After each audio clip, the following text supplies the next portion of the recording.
മഹീന്ദ്രയുടെ XCV9 എനിക്ക് ഇഷ്ടപ്പെട്ട intelligent ആയിട്ടുള്ള കുറച്ച് കാര്യങ്ങൾ പറയാം. ഒന്നാമത്തെ കാര്യം എന്ന് പറയുന്നത് 150 ലിറ്ററോളം കപ്പാസിറ്റി വരുന്ന ഈ ഒരു ഫ്രങ്കാണ്. ഇതിന് ഏകദേശം 60 കിലോയോളം സാധനങ്ങൾ ക്യാരി ചെയ്യാനുള്ള ഒരു കപ്പാസിറ്റി കൊടുത്തിട്ടുണ്ട്. അതിന് പുറമെ എന്തെങ്കിലും സ്മെല്ലി ആയിട്ടുള്ള ഐറ്റംസ് ക്യാരി ചെയ്യുകയാണെങ്കിൽ അത് വാഷ് ചെയ്തിട്ട് ആ ഒരു വെള്ളം പുറത്തു പോകാനുള്ള വാൽവ് മഹീന്ദ്ര ഇവിടെ കൊടുത്തിട്ടുണ്ടെന്നുള്ളതാണ് അതിൻ്റെ ഒരു ബ്രില്യൻ. രണ്ടാമത്തെ ഫീച്ചർ എന്ന് പറഞ്ഞാൽ അവരുടെ വാഹനം വരുന്നത് ഈ കാണുന്ന ഒരു ഇൻഗ്ലോ പ്ലാറ്റ്ഫോമിലാണ്.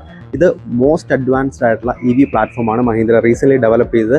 ഇതിൽ വളരെ ഇമ്പ്രൂവ് ആയിട്ടുള്ള ആ ഒരു വെയിറ്റ് ഡിസ്ട്രിബ്യൂഷനും കാര്യങ്ങളും, അതുപോലെ ഇംപ്രൂവ്ഡ് സെൻറ്റർ ഓഫ് ഗ്രാവിറ്റി, അങ്ങനെ ഒരുപാട് സ്പെസിഫിക്കേഷൻസ് ഉള്ള ഒരുപാട് ഇമ്പ്രൂവ് ആയിട്ടുള്ളൊരു ബോൺ ഇലക്ട്രിക് പ്ലാറ്റ്ഫോമാണ് മഹീന്ദ്രയുടെ ഈ ഒരു ഇൻഗ്ലോ പ്ലാറ്റ്ഫോം എന്ന് പറയുന്നത്. അടുത്തതായിട്ടുള്ളത് ഈ ഒരു 600 ലിറ്ററിന് മേളിലുള്ള ഒരു മാസീവ് ആയിട്ടുള്ള ഒരു ബൂട്ട് സ്പേസ് ആണ്. അതിന് പുറമെ ഇത്രയും ഓപ്പൺ ചെയ്യാവുന്ന ഒരു ബൂട്ട് ലിഡിന് പുറമെ അവർ കുറച്ചുകൂടി എക്സ്റ്റെൻഡ് ചെയ്യാനുള്ള ഒരു ഫീച്ചേഴ്സ് കൊടുത്തിട്ടുണ്ട്.